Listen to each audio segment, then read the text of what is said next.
Greetings, I'm Christa Ryan, and So today we have a very special presentation with Pastor Bob Wiegers from First Baptist Church in Bennington, who has actually going to be officially ordained as of Sunday. Very exciting. Yes, it'll be a great milestone to enjoy together, and just there'll be a lot of folks from the region and community coming in, so I feel like it'll be a celebration of God's good work here, here in Bennington, where we're located, but also here in the region. So we're very excited. Absolutely, and I actually was clearly reflecting a little while ago about how I met you. It was about, I don't know, I think you were only here about a week. Yeah. And I met you outside in the hallway. Or no, you actually came into one of the 12-step meetings and you introduced yourself. And I thought that was really interesting. Yeah. And I thought it was such a great introduction for coming into the community as not only a new pastor, but from somebody who was new to the area, and you really had no idea about what the area was about, did you? Yeah, not much. I mean, me and my family have lived in New England for, I guess, 6 years now, and but we'd never lived in southern Vermont yet, so it was very good to.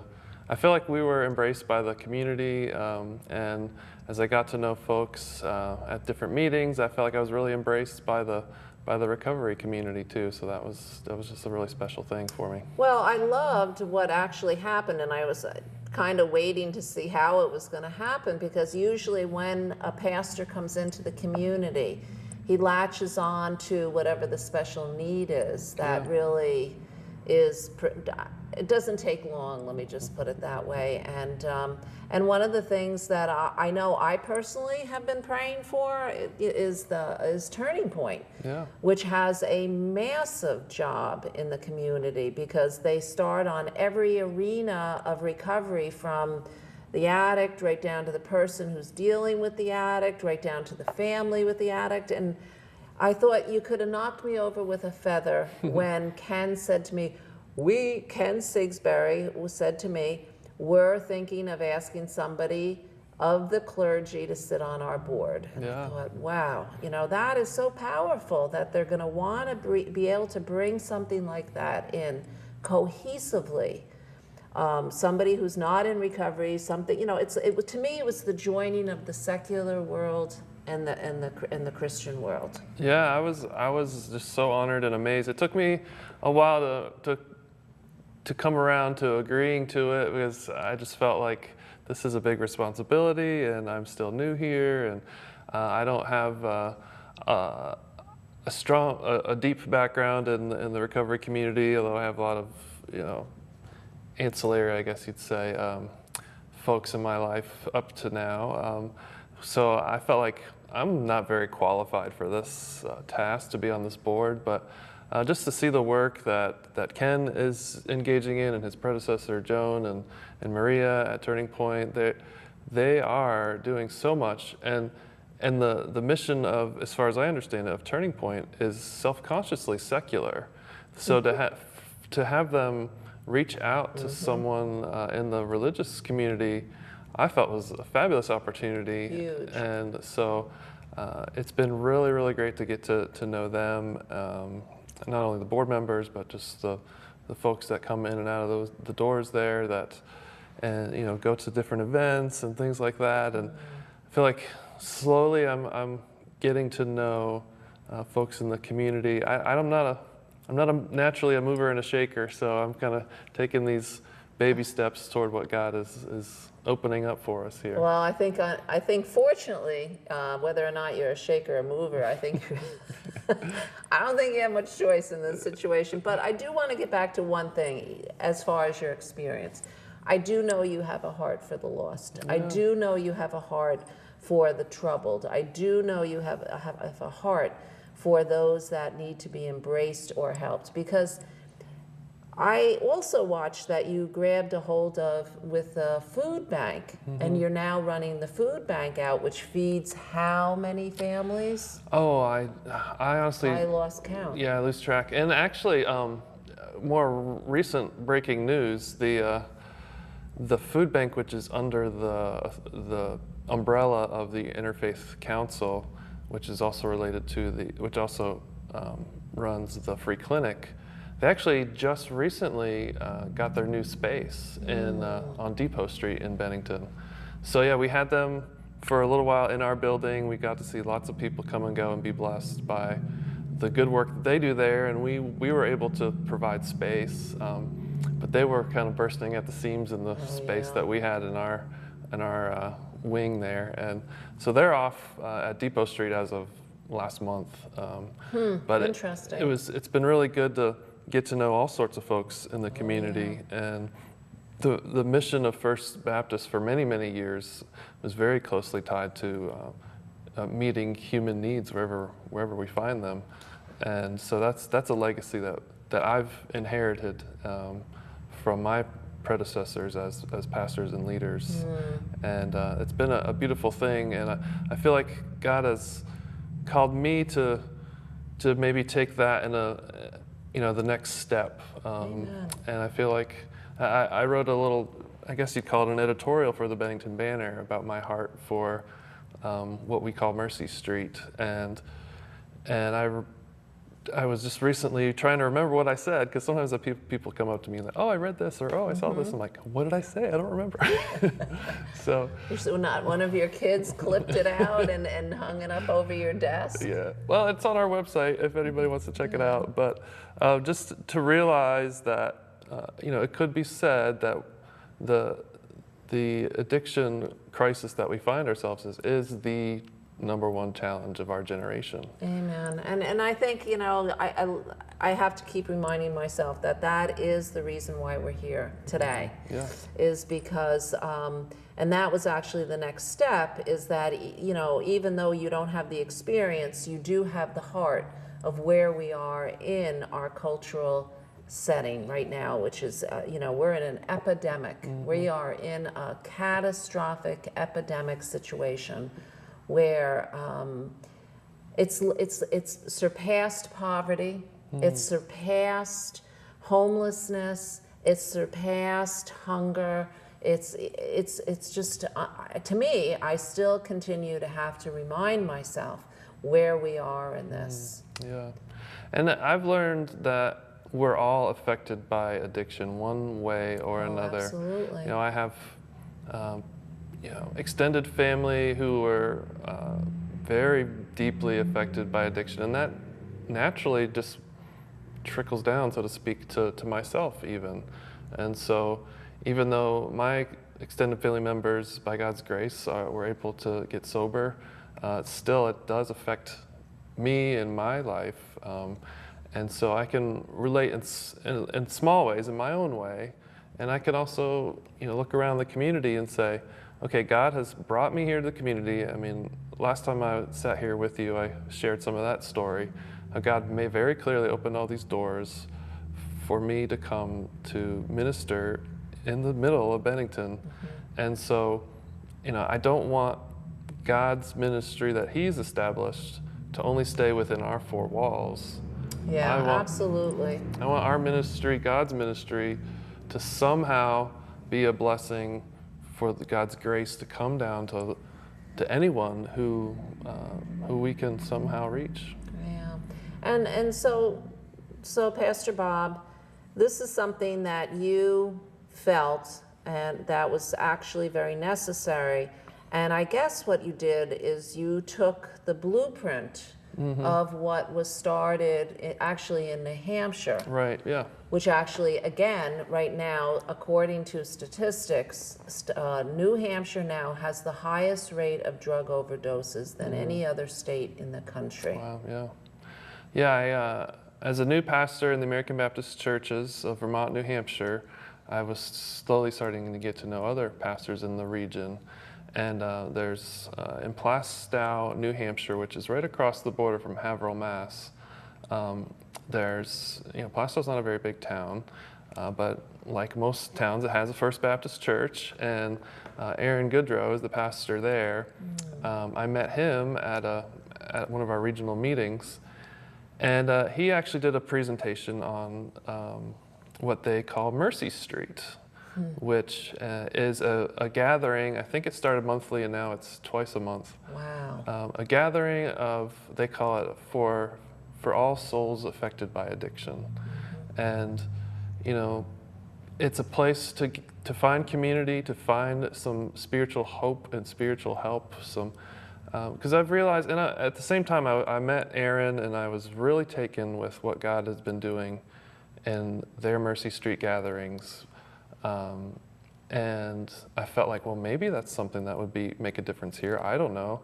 And at the same time, I was meeting folks in the community and slowly starting to, you know, become friends and just in small ways start to minister to folks. One of the folks in the community, you know, joined our church, and really she has been an inspiration to me of how she shares her faith, that where God has rescued her from the lowest depths that she'd been in. And so just kind of God spurring me on with her, and God spurring me on with meeting Pastor Aaron. And then I was inspired, I don't even remember exactly how, but you know, we, as you know, we have 12-step meetings in our church building. And I said, well, maybe people might find some benefit or support for praying together after the 12-step meetings. So I just put some signs out and started to chat with people. Hey, if you could find some benefit in praying together, and maybe we'll sing a song like Amazing Grace, and you know, maybe read a little scripture that would hopefully be a blessing. I would be honored to do that. And it started with one or two people, and you know, not that I really like to focus on numbers, but Right. you know, sometimes it's 8 or 9 people. Wow. And sometimes people, you know, you'll see them once and that's all, and sometimes people, they come every time. And is that still Wednesdays and Fridays? It's or actually Monday and Wednesdays? close. It's Tuesday. I couldn't even get this show right, so that tells you where I'm at. It's you may have seen the signs around. But the ones that's currently going is Tuesday and Thursday at 1 o'clock at First Baptist. Oh, so that's it. So no longer at 8. Well, I realized that and you could correct me if I'm wrong, if you know better than I do, but it seems like the folks that go to the early 12-step meetings do that so they can go to work. Get to work. Yeah, that's right. So we prepare for the day before we have to repair. Right, there you go. Yeah. And so trying to welcome people into a meeting or a small prayer gathering. When they're huffing and puffing and got to get to work. So that one never got off the ground. That's fine. But the 1 o'clock one seems to be going well. So all those. So that's Tuesdays and Thursdays at 1 o'clock. At 1 o'clock in the chapel. Never in Bennington those times, but that's all right. You never know. In the chapel at First Baptist there on Main Street. Wow. And and that was like a small step. So meeting Aaron, being really inspired by this new friend and church member of ours, and having these little gatherings. Those 3 streams wove together, and I kind of looked around and said, maybe it would bring some benefit to the community. And another kind of stream I had was I've gotten to know a lot of the pastors and leaders of the faith communities in Bennington through different clergy groups and whatnot, and started asking around, you know, is your church or faith community doing anything to really engage the spiritual needs of those who are affected by addiction? And you know, you more or less people would answer, well, you know, we host 12-step meetings, but otherwise, you know, not really. And so I'm like, well, okay, maybe it's time to somehow, you know, not only engage the need for space to meet, or not only engage the need for material things at times, but maybe it's time to attempt, at least, to engage the spiritual needs of the unique spiritual needs of those that are affected by addiction. Well, I don't know how unique they are. I mean, I really feel it's a desperate need. Yeah. Because we try to stay away from the fact that we're we're different, and Yeah. that nobody else is suffering as much as we are, because it affects us each so differently. It's true. And so what I've come to realize is that, and that's what I was talking with you about before, is that we're at this stage right now where there are 12-step meetings, where there are recovery centers, and yet there's still, because of the enormity of what has happened in our community to our loved ones, it's Yeah. just put out this desperation. And I think the desperation now is maybe, I don't know, I almost hate to say this, but it may drive people back to church. Maybe. Because sometimes when it comes down to the fact that God's all you got left and nothing else is working, I know that's how it worked for me. I ended up saying, okay, why not try it? It's the only thing I got, and just go for it. Yeah. And you become desperate as the dying can be. Yeah, that's a good word. And I've started to say to myself and others who might benefit from it, like every concern, every good or bad, and obviously issues around addiction we would consider bad. So every problem at depth, I think, is a spiritual problem. Oh, absolutely. And so we can't necessarily have, if it's a spiritual problem at bottom, having all these other things that don't quite get to that level of The root. the root. Yes, yes, Yeah. so I took a step of faith by more or less copy and pasting Mercy Street, Plastow, New Hampshire, and say I was thinking of doing something like they do, and it's very simple gathering. Yeah, so that was my next question. I've been to your gatherings. Did you take the whole gathering? Do you do it the same? Is it the same? Do you completely do what they do, or? It's very similar, although honestly I haven't yet been to the one in Plastow because it conflicts with another responsibility that I have on Sunday evenings. But I spoke at length with Aaron and multiple times, and I met him first time at one gathering, and then started thinking and feeling like God was leading me, and then I met him again at the next gathering,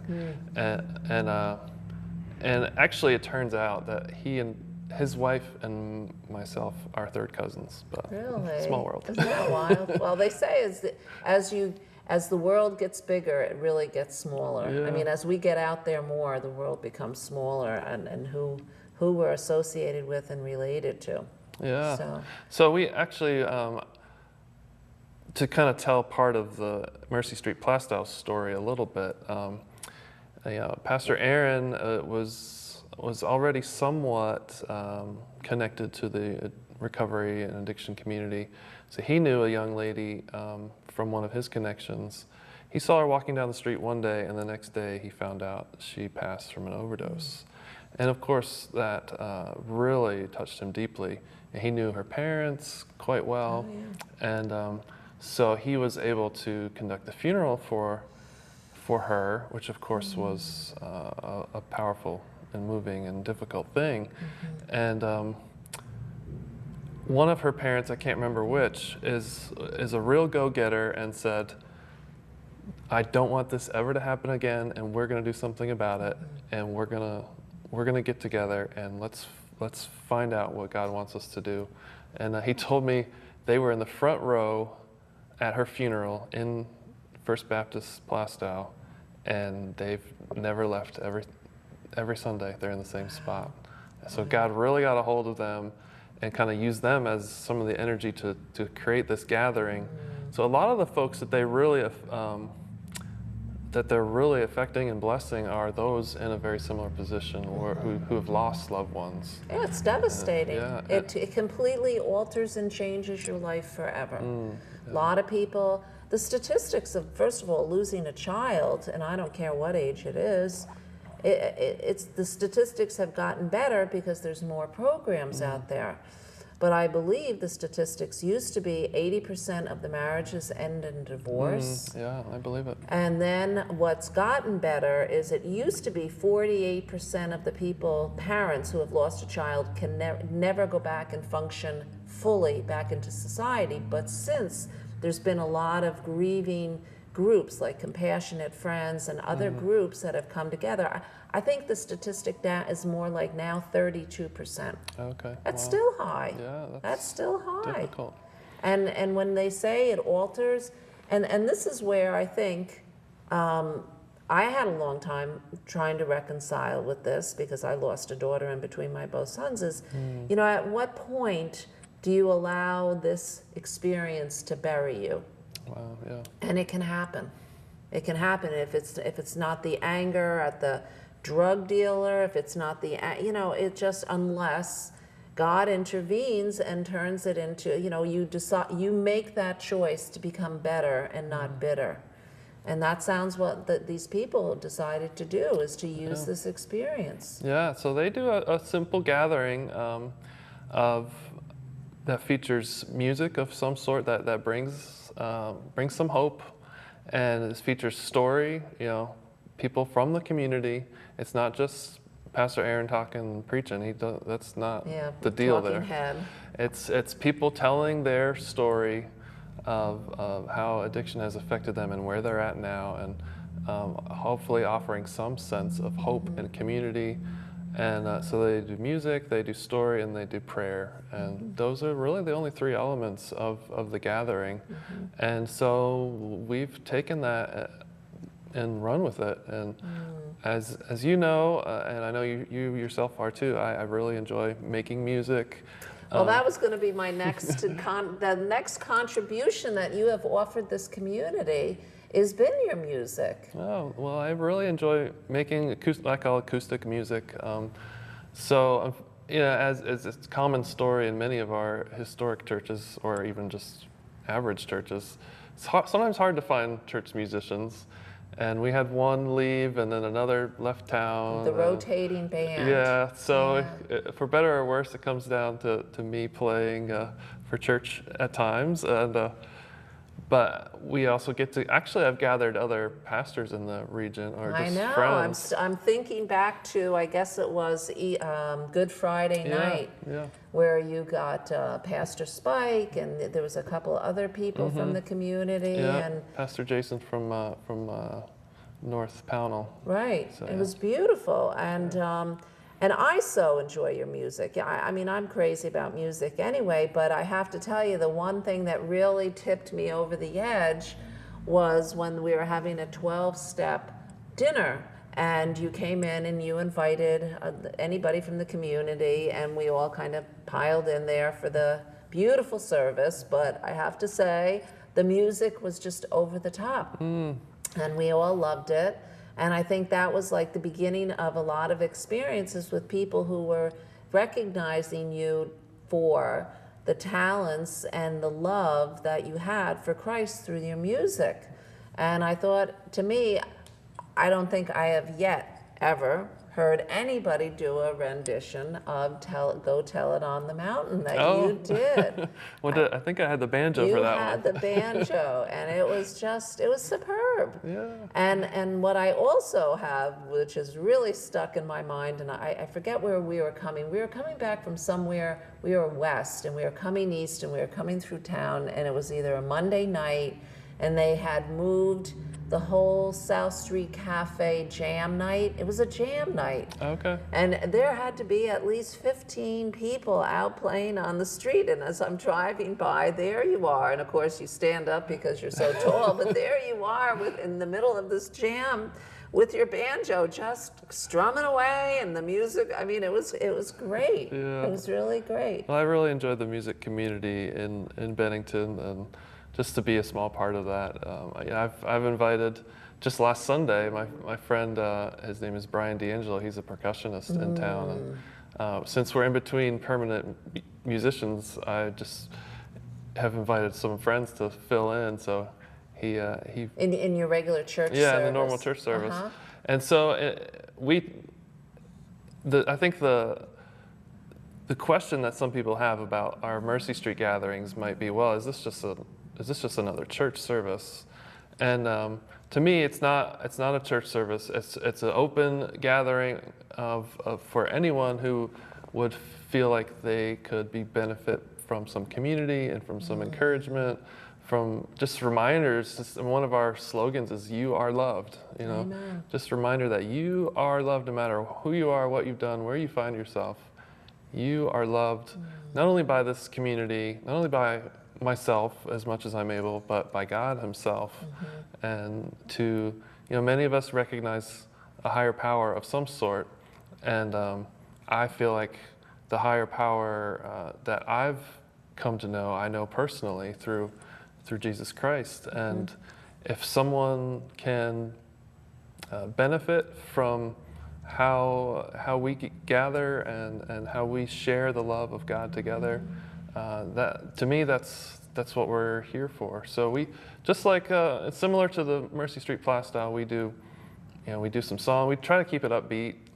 Yeah, I love the music. I think the music is great. I've been there 3 times, and I've heard 3 different sets, if you want to call them, of different kinds of music. But the one thing I wanted to touch on, which is going to be the theme, is that song that that we sang the other Friday night, which is a really powerful song. And to me, when I heard it, I said, if this doesn't describe addiction or how you feel, whether you're the addicted or whether you're someone who's dealing with the person who's addicted, broken in 1,000,000 pieces, or was it 1,000 pieces? Yeah, that's from a singer-songwriter named Ellie Holcomb, and she's out of Nashville. And there's a collection of singer-songwriters that write songs together. They call themselves the Nashville Nine. So they composed that song for gatherings that they have in Nashville. So is that a new song? So it's a relatively new song, yeah. I think they wrote it just a year or 2 ago. Wow. And this singer-songwriter, she's a Christian, and she's been putting out albums for a while. I haven't been too familiar with her work, but she put out an album recently called Red Sea Road, which that song is on. And that album came out when my wife's health was at its worst, as you know some of the story. She had so many chronic and acute health problems, and all of those songs, talk about God being our rescuer.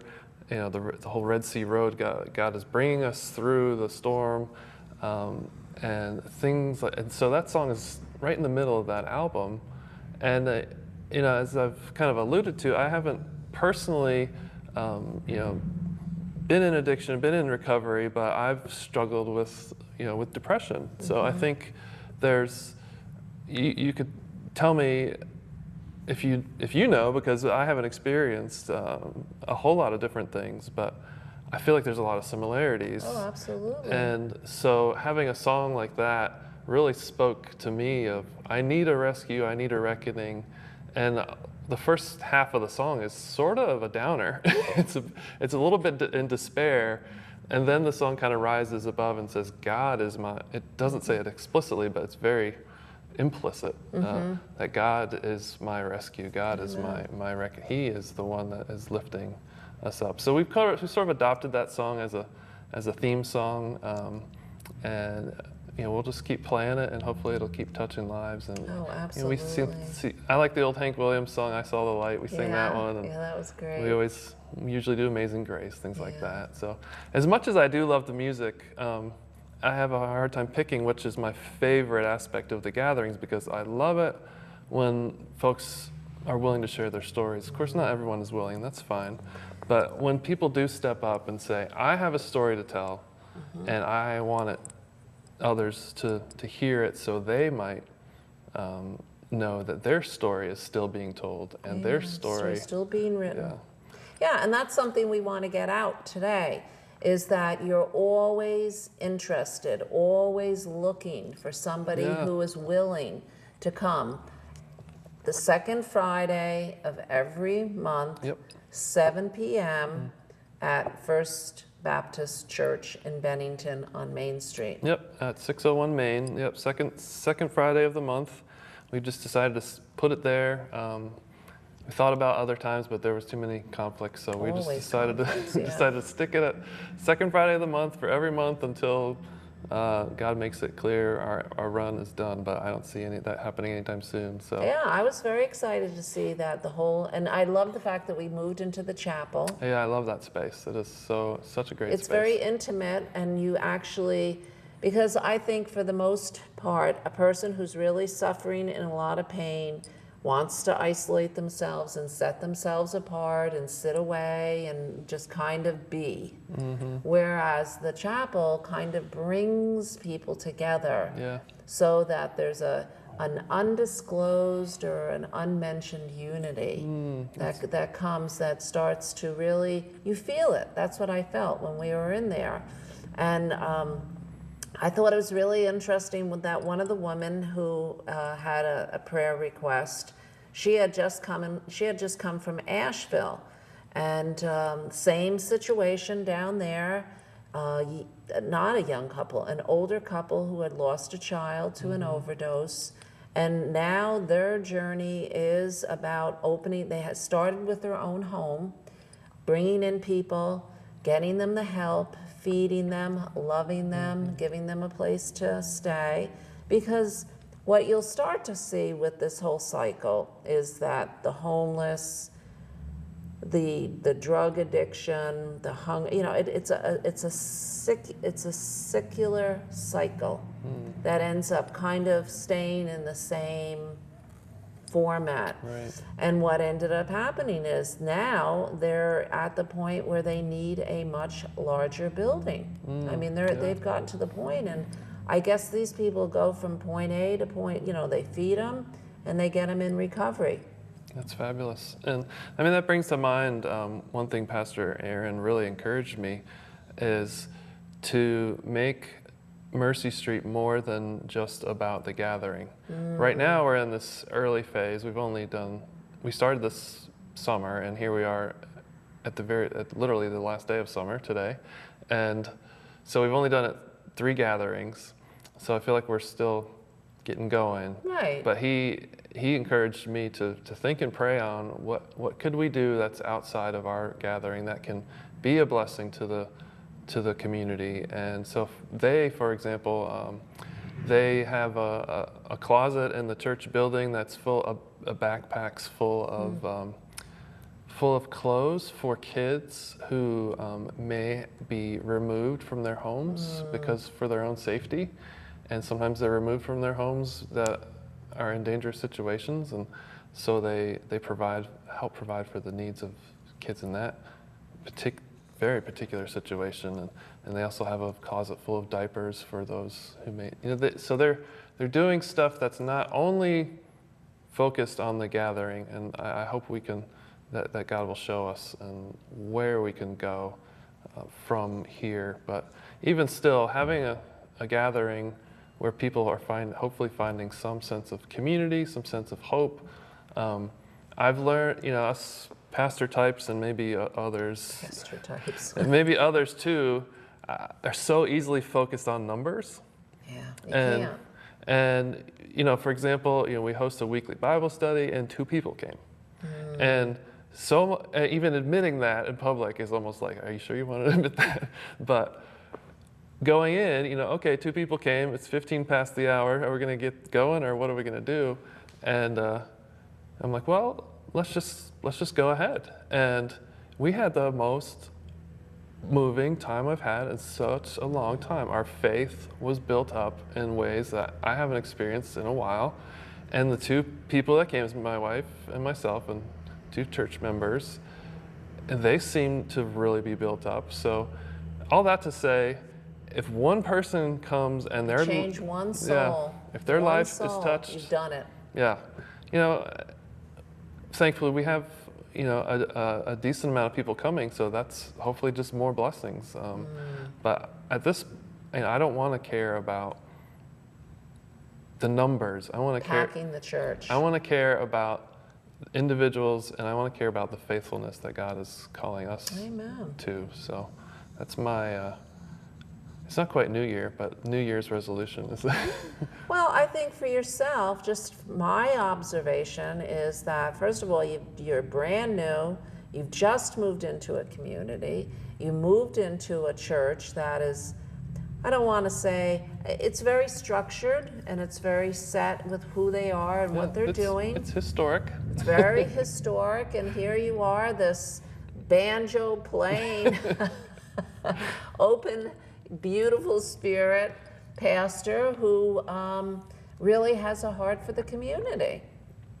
And I think, you know, and I have to say to you, I heard something really interesting today. I was actually out in the hallway and I was going to the bathroom, and somebody asked me, "Oh, you're not working today?" I said, "No." I said, "I'm going to have a show with Pastor Bob, and we're going to do Mercy Street." And he had actually come to Mercy Street. He says, "Oh, I have to say, he's working so hard as a pastor," and he says, and he's doing like all the right things, he goes, "But I have to tell you, what I really love is the music."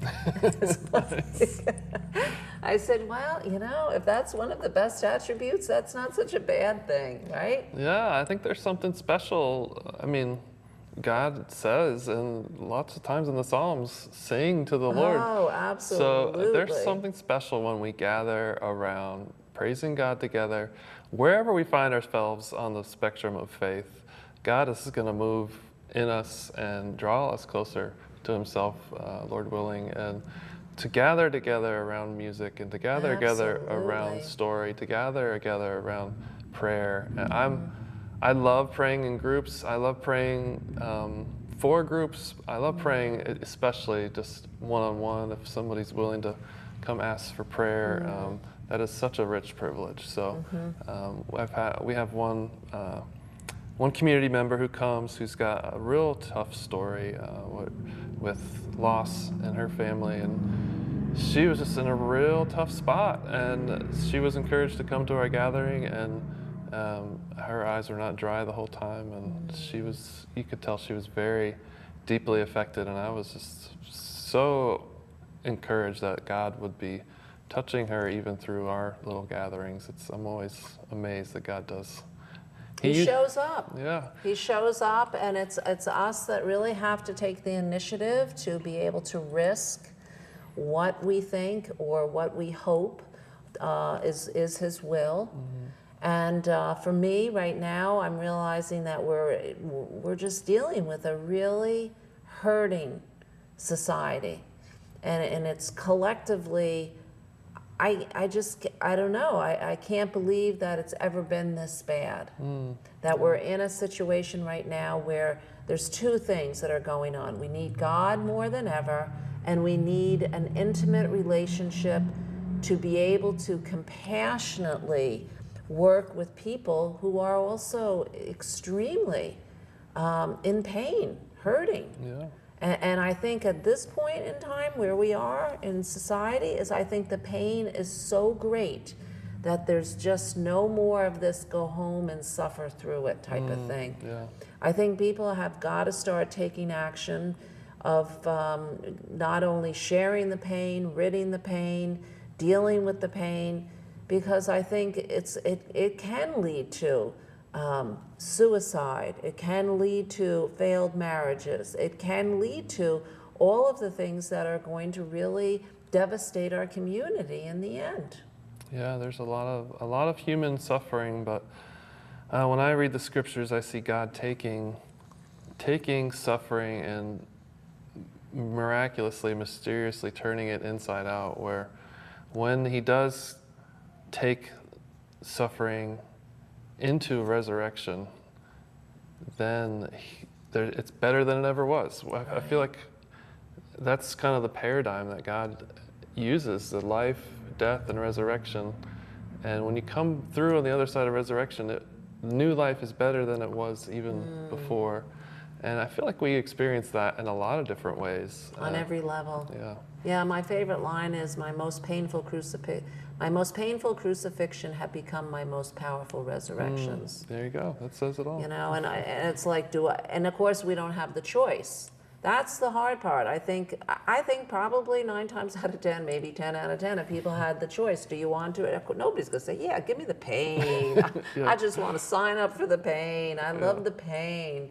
You know, people don't want to be in the pain. But I know for myself, that pain was the only thing that really shook me awake so that I could like wake up to what was really going on. Yeah, the other great line we have is when the pain of remaining the same becomes greater than the pain of change, we change. Yeah. Because nobody likes pain.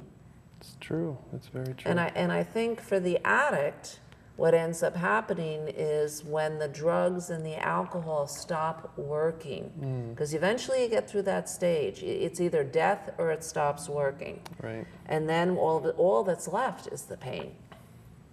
Yeah, and we need compassion to see. I'm still learning a lot every day. I'm really glad I went to the recovery walk that Turning Point hosted, and Ken spoke and a couple other people spoke, and I learn more and more each day of what what the truth is, that people are suffering under something that, as the line goes, nobody woke up in the morning and said, I think I'm going to be an addict. Right. This is a great idea. Right. Yeah. It's one reason. Yeah, maybe choices bring them to this place, but then it grabs hold of them, and the disease takes on a life of its own. And for me, as someone who's been put in a position of leadership in our church and perhaps in our community, to be able to stand up and say, you are loved. We are not going to treat people like dirt, but just because they have an addiction, has gone on far too long and still goes on too long. We are going to say people are worth it. They're made, from my beliefs, everyone is made in the image of God. Amen.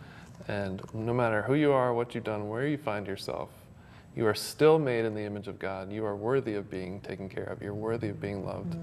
And so it's funny, I try not to pay too much attention to online discussions because those get out of hand. But somebody posted something about the recovery walk and said, what? And they just noticed the orange shirts going by down Pleasant Street.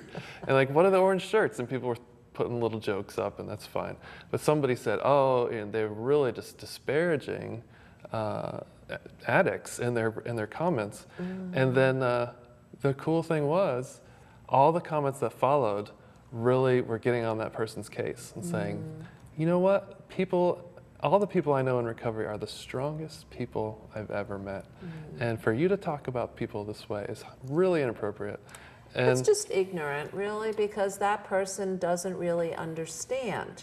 And they're just coming from a biased opinion that they have formed that out of not knowing.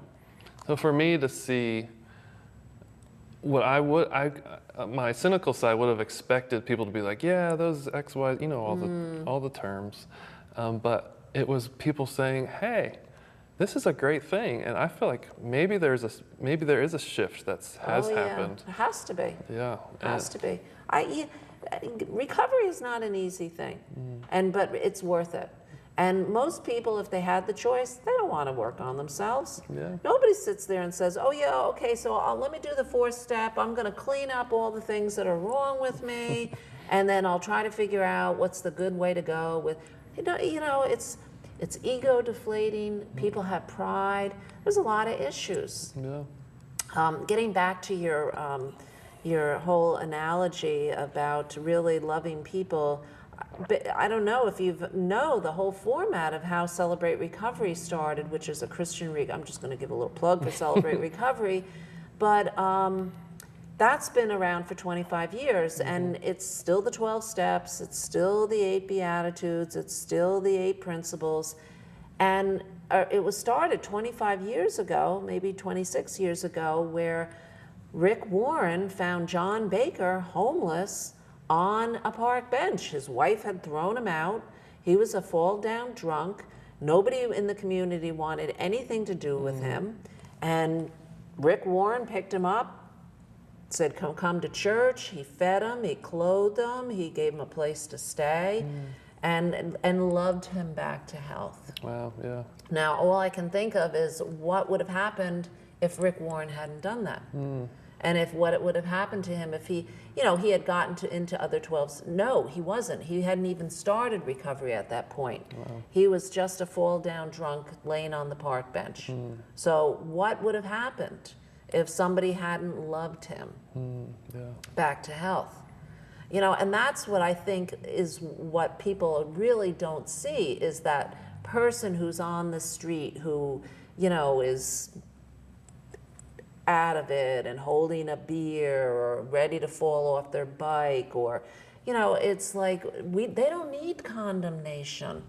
They don't need to be ridiculed. They don't need to be spoken to as less than, because after working with a lot of these guys, the inmates and people that come out of recovery, I have to tell you, when they get it right and they start cleaning up their lives, they go up faster and more furious than ones that are still grinding at, thinking about what they want to do with their life. It's like it's either sink or swim. And I think that's what ends up happening to people in recovery. They realize you don't have too many more shots at this. And we've seen far too many lives cut short. Oh, absolutely. I got a text from a woman the other day who was at the airport. I don't know if you heard this, but she was down at Bradley Airport. They found a really young girl she died of a drug overdose in the bathroom. Oh, no. And so, I mean, was she waiting for a plane? Was she waiting for a connection? I don't know. But I mean, this is the type of stuff you go in to go to the bathroom, and what do most people do? Do they walk over them? Do they keep walking? Do they, this is what it's come down to as far as I'm concerned. You'll see, I used to work for Williams College, and I picked up a girl one day to take her somewhere, and she said, well, I was just leaving, and she goes, I actually had to step over a body to come out to you. And I said, excuse me?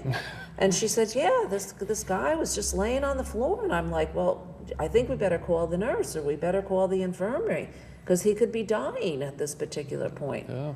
I think as human beings in a society, I think we've got to start looking at what is our moral obligation just to other humans. Because if we do find them on the street, if we do find them in the back road, or we do find them behind a store, or we do find them do we keep walking?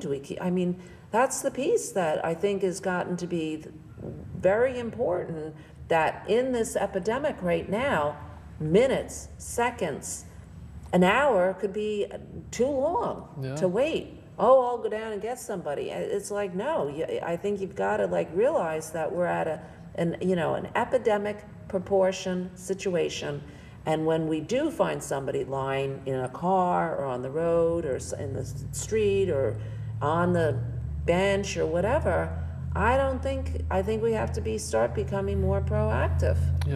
It just reminds me of the old story where one said, am I my brother's keeper? And the answer, the unspoken answer is, well, yes. Yes, we are our brother. In a certain sense, we do. If we're going to live in a society that values human life, I think that's where we all want to live. Absolutely. I know I'd want somebody to pick me up if I got hit by a car, or that had a heat stroke or whatever, and I had to just either I wouldn't want to know that I passed up someone who I could have helped in the moment, that it could have been a life or death situation, right? Yeah, and I actually sat in on a meeting today in honor of a friend who actually just passed. She was older, but I think alcohol took its toll on her, and so I sat in on a meeting today, and one of the gentlemen there spoke of an old, I think he attributed to C.S. Lewis, a quote of raising your eyebrow at someone is tantamount to murder, which kind of plays off when Jesus said, if you're angry with your brother, that's the equivalent to murder. So, and he said, he crystallized it really good. Just, is what we're doing giving life, or are we taking life?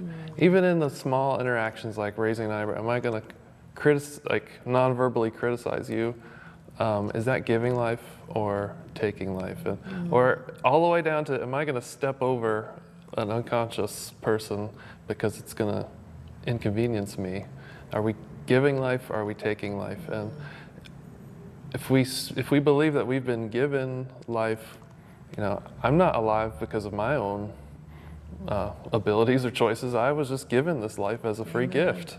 Yeah. And so can I then turn and give life? And to me, I need the power of God to give life to others. So that's why we keep going back to Him and saying, Lord, fill me so I might overflow into others.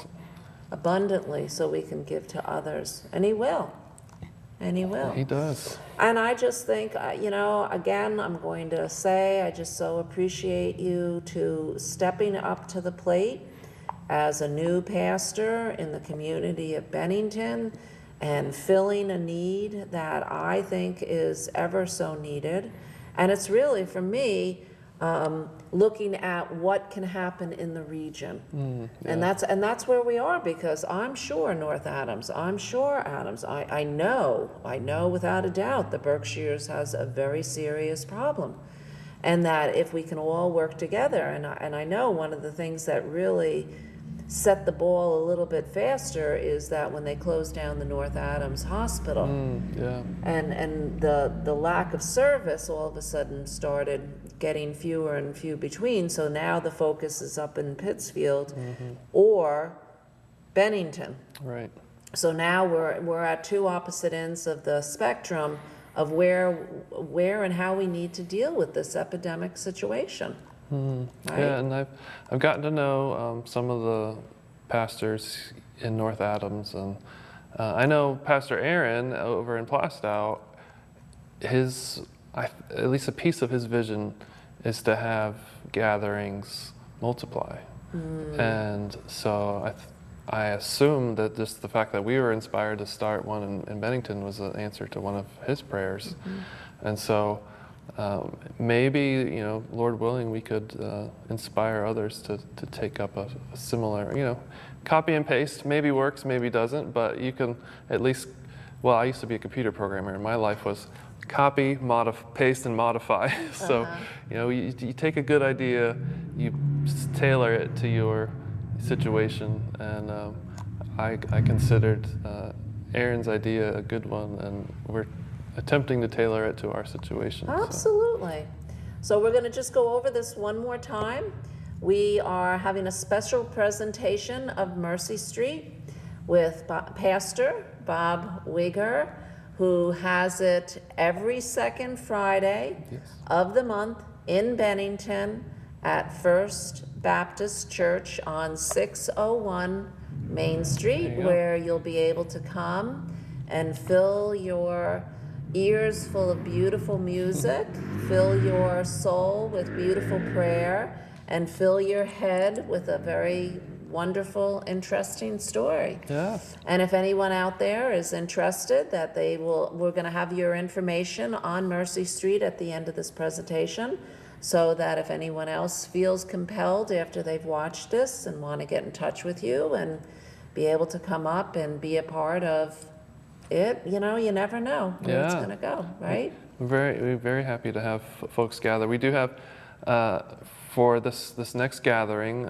we have one of the community members, Kate, did come up to me and said, I want to share my story, and I thought that was fabulous. Perfect, right? And we do have a little website. It's more or less informational, but it's on Facebook. Yep, we're on Facebook, so we're www.mercystreetbennington.com or org. One of those. Right, but if you go to Facebook and you type in Mercy Street, it will pop up. Yeah. So thank you so much for coming on. It took 4 attempts, but that's okay. We knew it was going to be a good one when we finally got to the 4th one. But I just think it's important. It's one of my favorite topics. Actually, 2 favorite topics: God and addiction. Because you know what? We're in a times where God can conquer it, and it's nothing too big that God can't take care of. Yeah, he's faithful to his promises and to his creation, his people, and we're just excited to see people move on that spectrum from from just struggle and trial to new life. And I know. if we can be a small part of that, that would just fill our hearts. Okay. So you have been watching Christa Jan Ryan. I'm your host today for Mercy Street. And we're also Recovery from Religion, where we come to learn to live in the acceptance of our losses, to look for the hope and healing through Jesus Christ. Thanks for joining us, and we hope to see you at Mercy Street. Thanks, and we'll see you again sometime soon. God bless. Thank you.